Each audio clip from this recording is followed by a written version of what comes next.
나의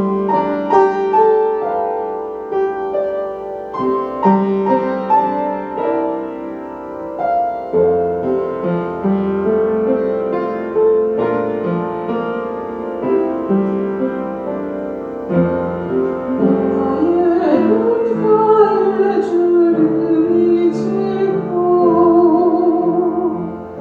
눈물이 많아졌습니다.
아멘.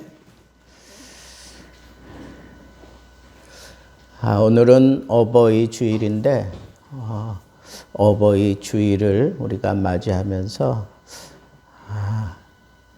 한편으로는 조금 마음이 조금 찡한 부분도 있고, 또 한편으로는 마음이 참 이게 좀 뭐라 그럴까요? 좀 원망스럽고 조금 그런 부분들도 없잖아 이렇게 한꺼번에 올라오는 것을 느꼈습니다. 요즘에 인터넷에 보면 우리 한국의 이 문화 수준이 상당히 탑 클래스에 이르렀다 하는 그런 측면에서 뭐 지금 세계의 선진국이라고 하는 그런 나라들보다 우리나라가 이 문화의식이 상당히 뛰어나다라고 하는 그런 비교를 해가면서 이렇게 글을 올리는 것들이 자주 있어요. 근데 그 중에 이제 많이 이슈가 되는 것 가운데 하나가 지하철이에요. 근데 지하철에는 외국에는 없는 그런 공간이 있다는 거예요. 경로 우대석도 있고, 그다음에 임산부석도 있고. 여러분들이 생각할 때 제가 경로 우대석에 앉을 수 있을까요? 없을까요? 앉아도 되겠죠? 근데 제 마음은 그게 영 불편해요. 그 자리에서 그 자리가 앉으려고 하는 게 상당히 불편해요. 저보다 이제 나이가 꽤 많으신 분하고 같이 이제 지하철을 탈 일이 있어서 탔는데, 이분은 뭐 주저하지 않고 그 경로 우대석에 가서 턱 앉으면서 저보고 그냥 끌어가지고 옆에 앉히더라고요. 그래서 저는 거기 앉아서 같이 대화하면서 오긴 하는데 뭐 사람들이 그렇게 많지도 않았어요. 근데도 제 마음에는 그게 좀 와 닿지 않는 거예요. 내가 여기 왜 앉아 있지? 하는 그런 생각이 들고. 근데 또 다른 곳에 이렇게 또 서 있으면 요즘에는 젊은 애들이 벌떡벌떡 일어나요.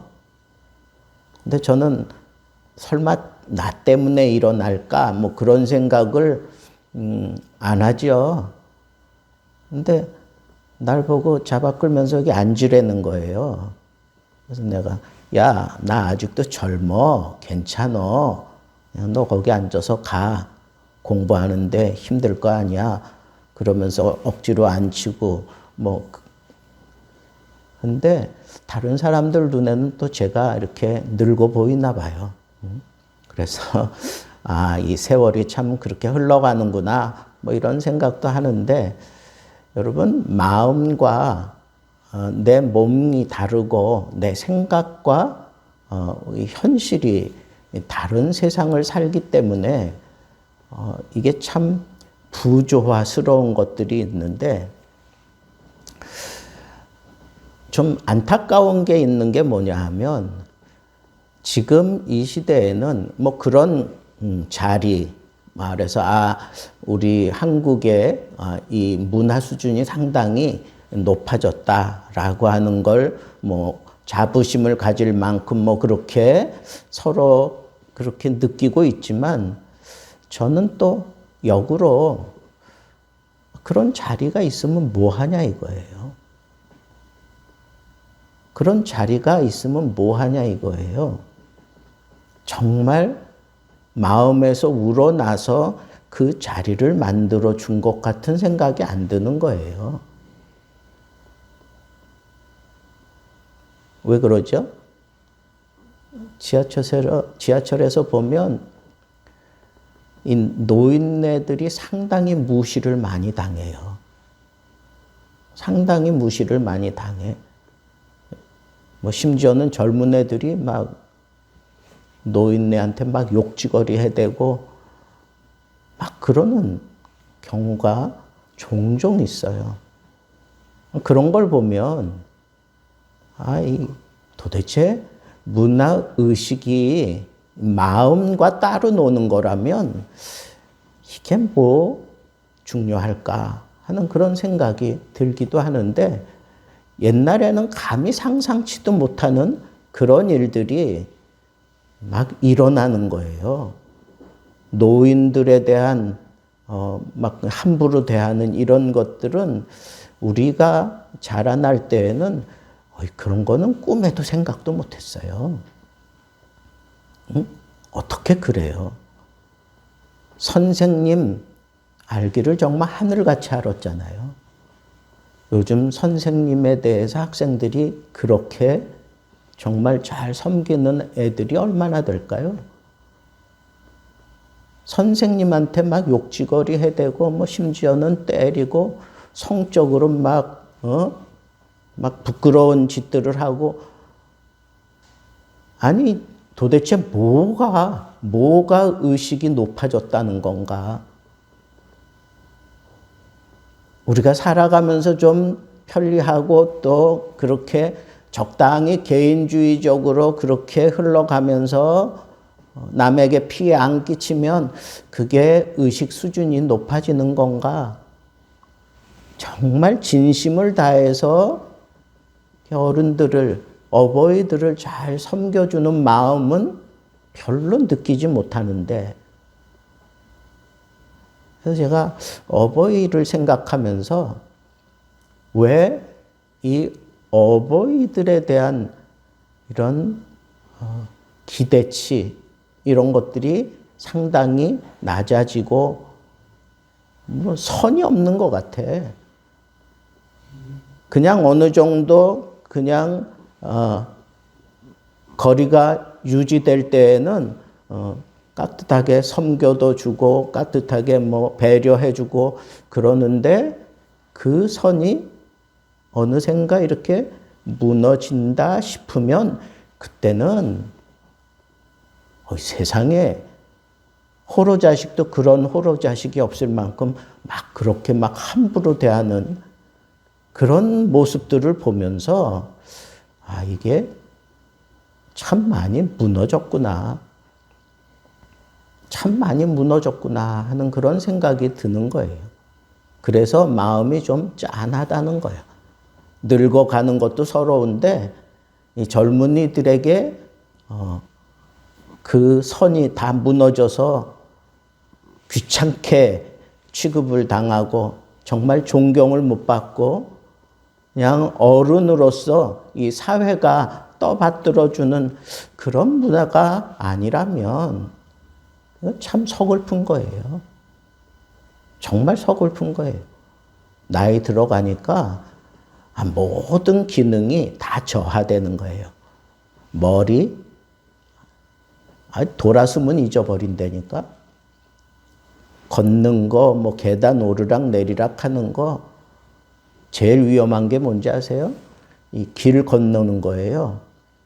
신호등 딱 켜지면 건너는 건데, 여러분 이 건너는 시간, 이것 상당히 단축시켜 놨어요. 자꾸 단축시켜 놨어.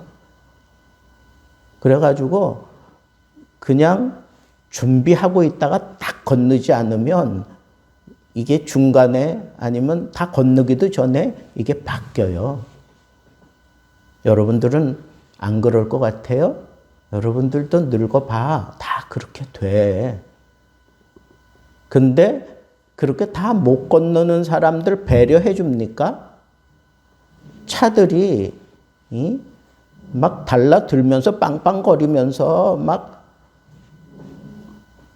내 속으로 그랬어요. 야, 니네들도 늙어봐라. 정말 노인들을 위해서 뭔가 이렇게 배려를 해주는 게 맞나 싶어요. 이제는 뭐 어르신이라고 지하철 그냥 프리패스 카드도 주고 그거 가지고 다니고 막 그러잖아요. 그건 몇 푼이나 된다고. 정말 섬기고 정말 존경하고 정말 이렇게 위해 줄 아는 그런 문화가 아니라면 그런 조그만 카드 하나가 내 인격을 지켜주는 게 아닌데, 내 품격을 지켜주는 게 아닌데. 나는 생각해 봤어요. 왜 이 사회가 이 노인들, 이른바 어른들에 대한 이 품격을 유지하지 못하는 걸까? 첫째 원인은 본인 자신에게 있겠죠. 우리가 잘 늙어가야 되는데, 고상하게 늙어가야 되는데, 그러지 못하는 게 이게 첫 번째 원인인 것 같다 하는 생각이 드는 거예요. 그리고 늙어가면서 두 번째, 이 세상은 엄청스럽게 빨리 지나가는 거예요. 특별히 우리 한국은 IT 문화를 받아들이고 이걸로 인해서 우리 한국의 문화가 이렇게 정립이 되어 있기 때문에 미국에도 가보고 뭐 유럽에도 가보고 그래 보세요. 한국만큼 이 인터넷 문화가 팍팍 돌아가는 데 없어요. 그만큼 우리 한국 사회는 한마디로 얘기하면 참 빠르다는 거예요. 이 빠른 거에 제일 취약한 사람들이 누구예요? 노인들이에요. 노인들이라고. 뭐 키오스크 뭐 이런 거 갖다 놓고 그거 잘 못해요. 노인들이 그걸 어떻게 해? 뭐 컴퓨터하고 같이 산다고 하는 사람들도 키오스크 같은 거 생겨나고 막 이런 거 저런 거 뭐 많은 시설들이 곳곳에 많이 이렇게 지금 포진되어 있지만 그거 제대로 이용하는 노인들이 얼마나 될까요? 내가 볼 때는 그건 젊은이들을 위한 그런 템포에 맞춰놓고 이건 노인들이 써야 되는 겁니다. 그렇게 얘기해버리면 그거는 정말 공경하는 게 아니에요. 약 올리는 거지 그게. 근데 잘 들여다보면 정말 이건 외국 사람들이 와서 깜짝 놀랄 만큼 모든 게 다 이렇게 선진화되어 있고 모든 게 잘 돼 있어요. 근데 정작 우리 한국 노인들은 그걸 잘 활용하지 못해요. 이게 정말 공경하는 건 맞는 거예요. 우리는 참 이런 괴리 속에 사는 거예요. 나 자신이 건강하게 잘 자라나지 못한 것도 책임이 있고 이 세상이 이 문화가 노인들에게는 상당히 불리할 만큼 상당히 빠른 템포로 지금 막 흘러가고 있어요. 우리 한국 사회는 그걸 선택을 했기 때문에 어쩔 수 없이 그렇게 흘러가는 거예요. 그래서 어정쩡한 거예요. 특별히 뭐 교육하는 그런 입장에 있는 사람들, 이 사람들을 참 어정쩡해요. 머릿속에 지성이 있는데 손이 못 따라가는 거예요. 사회하고는 동떨어져 있어요. 여러분, 한 우물을 파야 이 교육 시스템에 거기서 살아남는데, 그러니까 뭐 선생 뭐 이런 사람들은 어쩌면 자기 인생을 다 거기에 쏟잖아요. 쏟아내면서 거기서 익숙해져 있는 사람들이 사회 속에 들어가서 이런 것 저런 거 하겠다? 어려워요. 오늘 새벽에 쿠베 목사가 떨렁 하나 이렇게 뭘 보내온 거예요. 가만 보니까 이제는 목사님들도 사회 속에 들어가서 그러니까 이른바 투잡한다는 게 투잡하지 않으면 못 견디는 거예요. 교회가 운영이 안 되는 것도 있지만 이제는 목사님들도 이 틀을 다 깨야 돼. 가서 일을 해야 돼. 그래서 뭐 이런 일 저런 일 할 수 있는 일 그런 거 해야만 흔히 하는 말로 먹고 사는데 개척교회 목사님들이 먹고 살 수가 없는데 어떻게? 그러니까 이제는 목사들끼리 이제 그런 세미나를 열고 그런 것들을 하고 있다고 그러면서 하는 거예요. 물론 거기에는 두 가지 의미가 있어요. 이 사회가 이제는 기독교에 대해서 이렇게 문을 닫아놓고 있기 때문에 우리가 문을 열고 그 사회 속에 들어가서 그 사람들과 만나고 그 사람들에게 복음을 전해야 그게 교회고 그게 목사라는 거예요. 그러지 않고는 자꾸 도태될 수밖에 없는 거예요. 교회는. 그럴 수밖에 없잖아요. 사회가 문을 닫았는데. 우리나라에는 또 심각해요.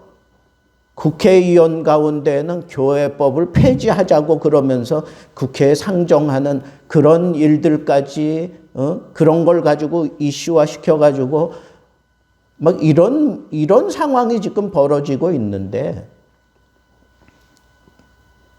교회 사명인 줄 알고 시작하잖아요.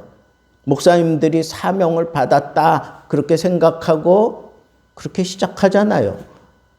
목사 되려면요, 제대로 공부하면 10년 걸려, 10년.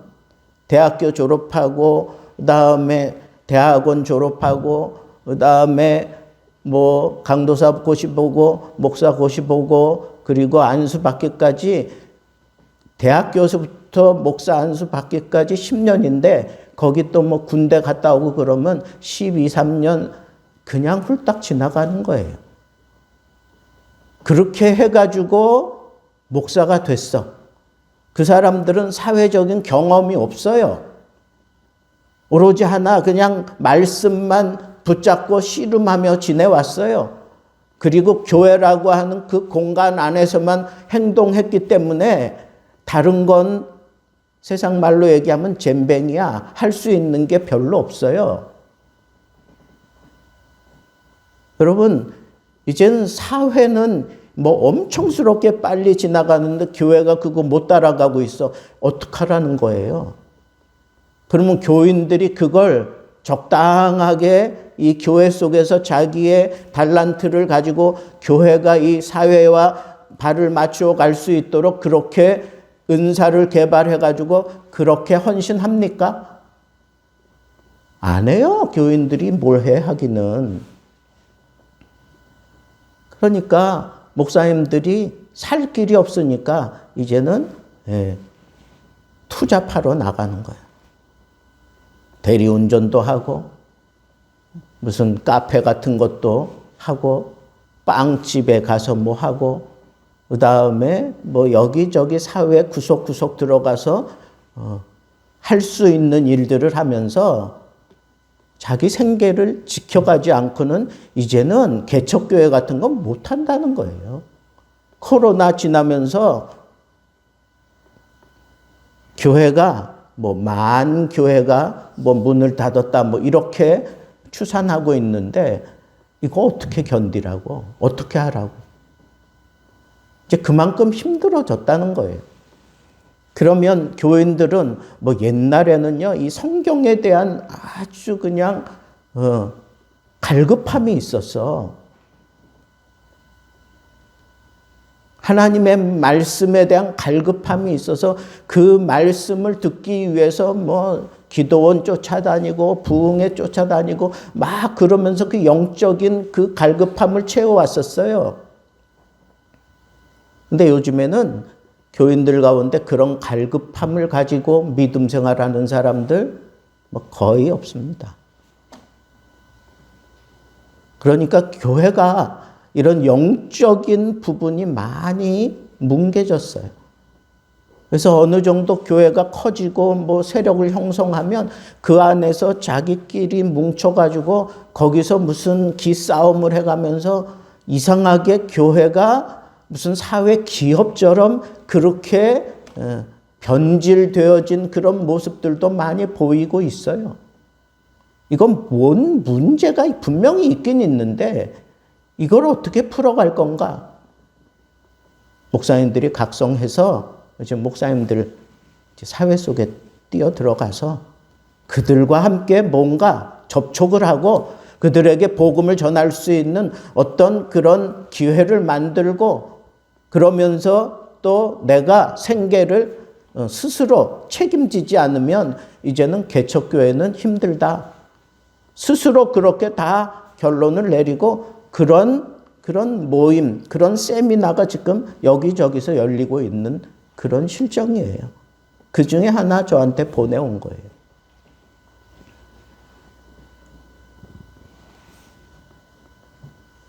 여러분, 교회도 마찬가지고 교육을 하는 사람들도 마찬가지고 이른바 세상 사람들에게 어른으로 불리는 사람들의 큰 문제점이 뭔가? 제가 볼 땐 이 두 가지예요. 스스로 자기를 잘 키우지 못하는 것. 둘째는 이 세상이 흘러가는 거, 거기에 비해서 특별히 이 교회는 너무 많이 뒤처져 있어요.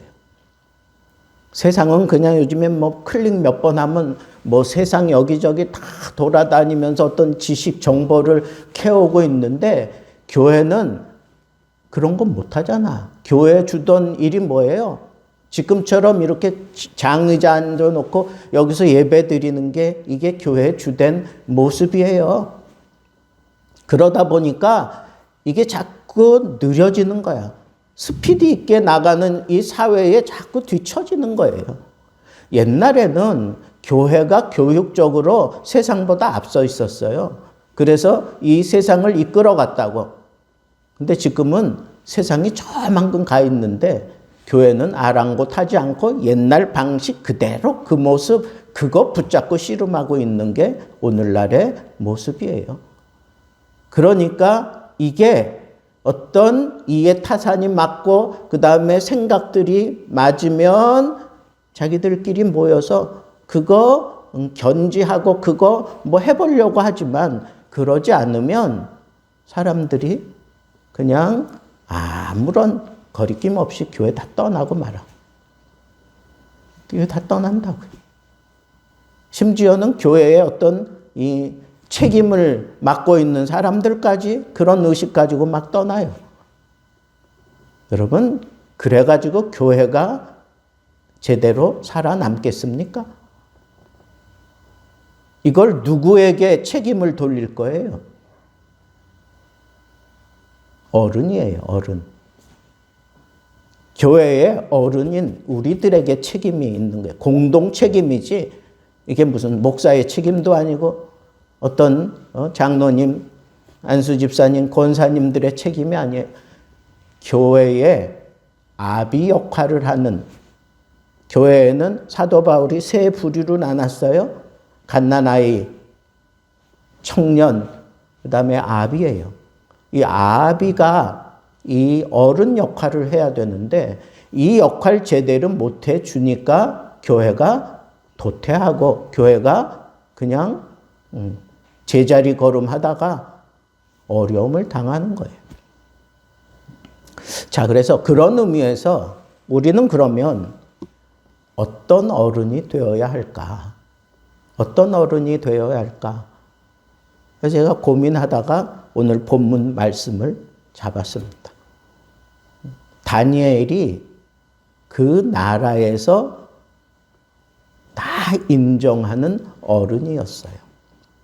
왕도 인정하고, 그 다음에 그 바벨론 그 나라에는 이 무슨 학사들, 그 다음에 점쟁이, 뭐 요술 부리는 그런 사람들, 뭐 이런 사람들이 추앙을 받던 사람들인데, 그런 모든 사람들 가운데 어른이 누가? 다니엘이.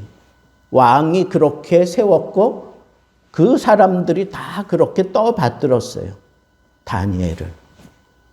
어떻게 다니엘은 그런 어른의 자리에 올라섰고 어떻게 다니엘은 그 어른의 자리를 감당할 수 있었을까? 오늘 다니엘서 5장에 나와 있는 이 말씀은 이 나라가 아주 심각한 위기 상황 속에서도 뭐 그냥 잔치를 벌여놓고 흥청망청하고 있는데 갑자기 큰 손이 나타나가지고 벽에다가 글을 썼어요.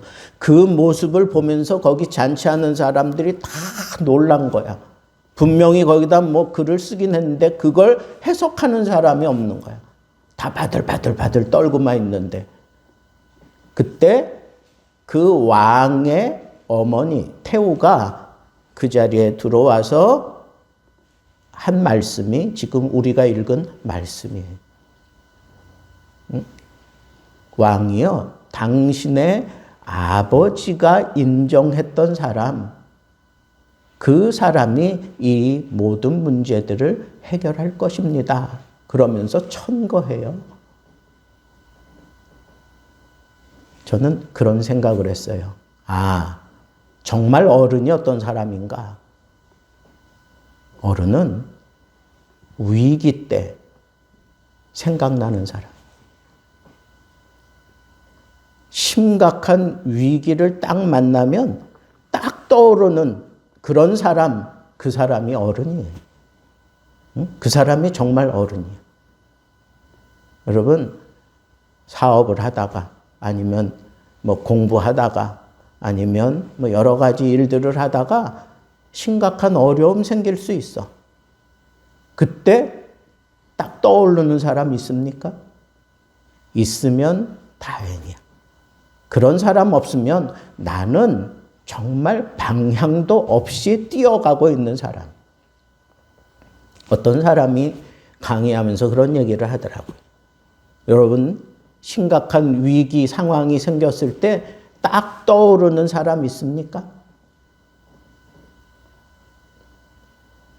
그 떠오르는 사람을 우리는 흔히 멘토라 그렇게 얘기를 해요. 멘토. 내 인생의 모든 것들에 대해서 하나하나 지적하면서 바른 길로 인도해 주는 사람, 그 사람을 멘토라 그런다.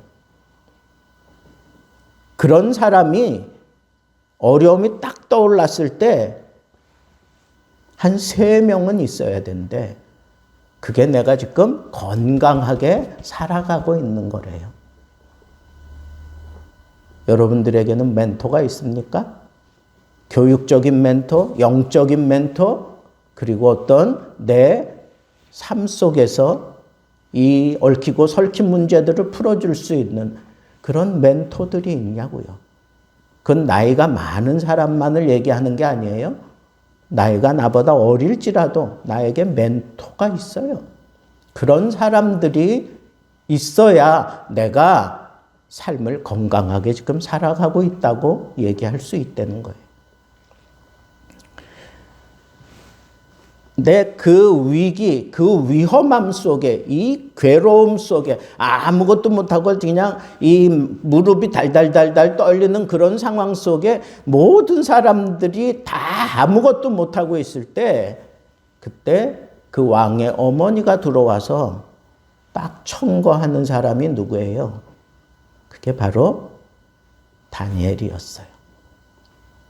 그런데 그 다니엘에 대해서 청거하면서 왕의 아버지가 세운 사람이다. 그리고 그 왕의 아버지가 세운 그 사람이 이 나라의 모든 뛰어난 사람들로부터 어른이었다. 뛰어난 사람들로부터 인정받는 어른이었다. 그 어른의 위치를 지금까지 홀로 지켜오고 있는 사람이 바로 다니엘입니다. 라고 그렇게 얘기하고 있는 거예요.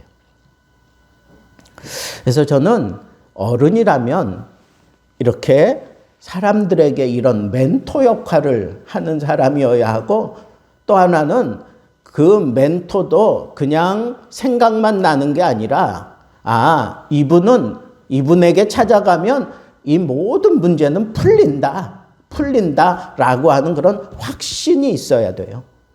그래서 이 상황을 풀어가는 사람.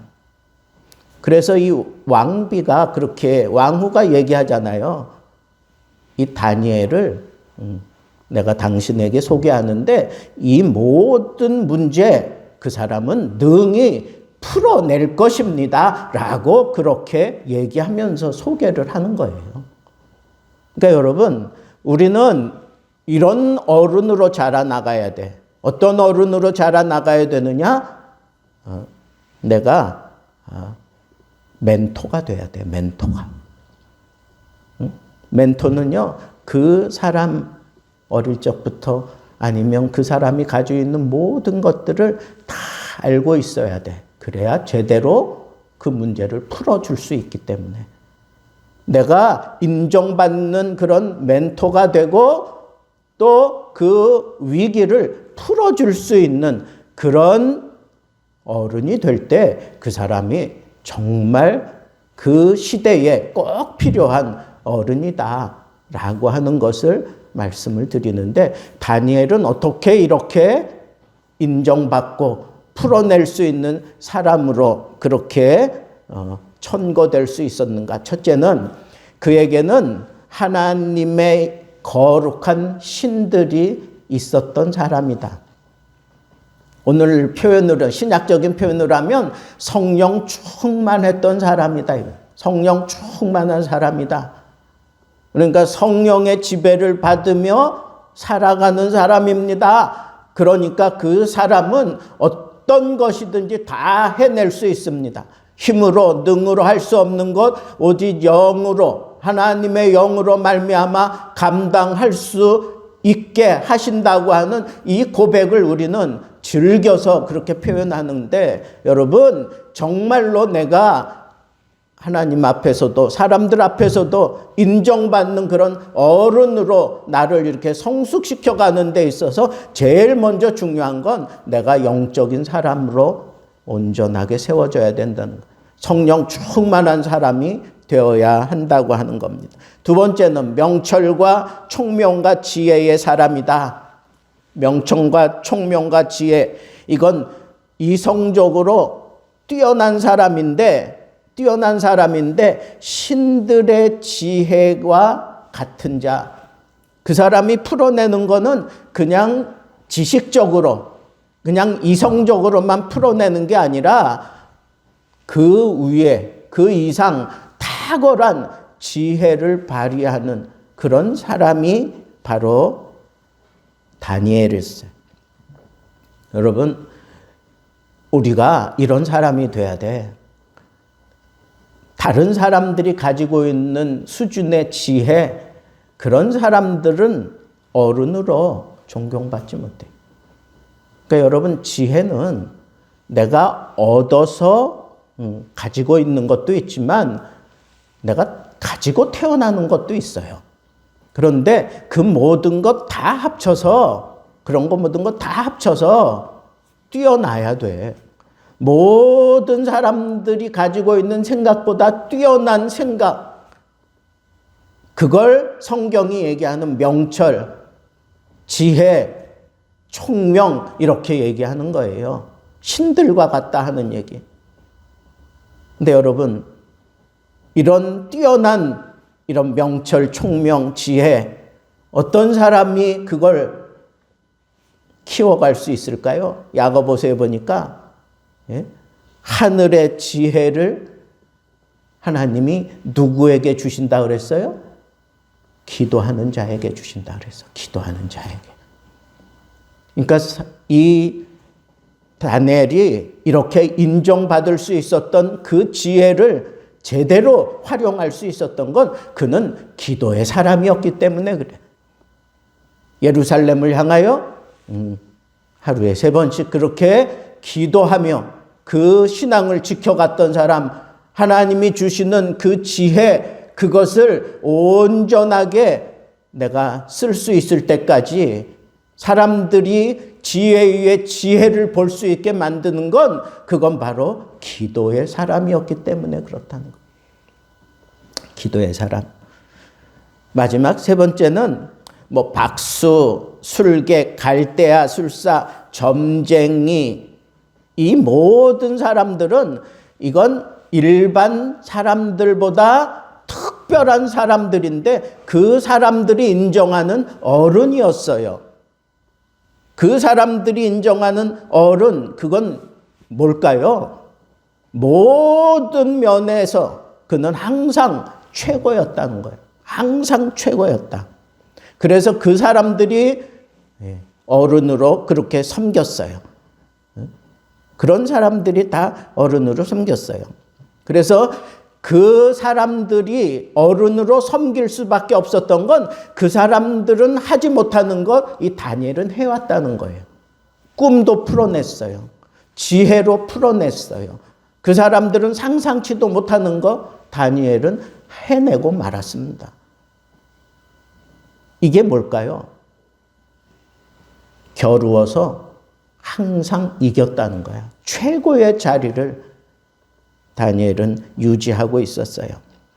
그래서 그가 가지고 있는 지식, 총명, 그 다음에 능히 꿈을 해석했다 하는 이런 것들, 의문을 풀어냈다, 복잡하게 얽히고 설켜 있는 것, 이런 뜻인데 의문이 그걸 아주 실타래 하나 딱 잡아가지고 풀어내듯이 시원하게 쫙 풀어냈다는 거예요.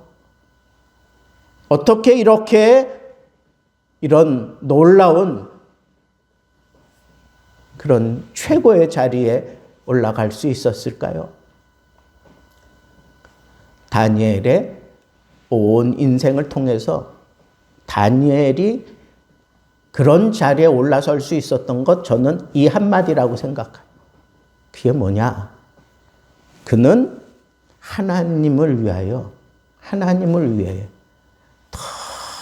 특별한 헌신을 했어요. 헌신을 할 때 특별하게 했어요. 사역을 할 때 특심 있게 했어. 다른 사람들 하는 것만큼 한 게 아니라 더 뛰어나게 했다는 거야. 더 월등하게 했다는 거야. 남이 10시간 했으면 20시간, 24시간 해가면서 그 자리를 그는 이루었다는 거예요. 이런 열정이 있어야 되는 거예요. 열정. 이런 열정이 그 최고의 자리를 끝까지 대를 이어가면서 지켜낼 수 있었던 겁니다. 여러분, 우리 세상에서 인정받고 세상이 정말 존경하는 그런 어른이 되기 위해서 성령 충만한 사람 됩시다. 기도의 사람 됩시다. 열정적인 사람 되어서 하나님이 우리에게 맡기신 이 사명을 정말 잘 감당해 갈 수 있는 사람들 되기를 바랍니다. 그래서 저는 마지막 여러분들에게 이 도전을 드리고 마치겠습니다.